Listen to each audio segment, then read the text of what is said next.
Unha limosniña polos difuntiños que van alá. Unha limosniña polos difuntiños que van alá. Unha limosniña polos difuntiños que van alá. A lección está ben aprendida e non é para menos. A tradición de defuntiños na Illa de Arousa é xa todo un ritual que vai pasando de xeración en xeración, petando nas portas e visitando os establecementos da vila. Os nenos e nenas da Arousa tiveron hoxe unha mañá moi atarefada na procura das mellores lambetadas e seica a dura xornada mereceu a pena. Gusanitos, caramelos, chupachuses, piruletas, leo gusanitos, regalices, gominolas. 3 caramelos por cada casa. Nos dan chuches todos e latas de atún.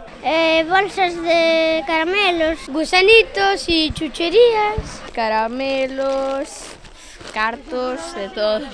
Un dos puntos neurálxicos deste día de defuntiños son as panadarías da illa. Nesta, por exemplo, agasallaron magdalenas. Nestoutra, hoxe repartiron uns 600 codechos de pan como este, nunha tradición polo que nos contan que vende moi bello. Desde que temos a panadería, que hai xente moitos anos, que temos esta tradición, e acórdome xa dela así, de andar a pasos para pedir. Uns días antes estamos, a ver, que facemos esta vez? Que preparamos? Canta cantidad, porque iso tamén é importante. Como en todo, a tradición foi mudando cos anos, aínda que manteña a súa esencia. Contannos os maiores da illa que antano, para conseguir algunha lambetada, antes había que rezar un chisco. Daqueles tempos, reza o Padre Nuestro, millo piña, rezar o Padre Nuestro. Se o sabía, senón, unha no clava, outro na area e vai. Venga a nosotros tu reino, hágase. Algunhas portas hoxe aínda podíamos escoitalo noso pai. É o caso da vivenda desta muller. Ela antes era das que ia pedir, agora é das que dá. Pola súa casa pasaron esta mañá máis de 250 nenos e nenas.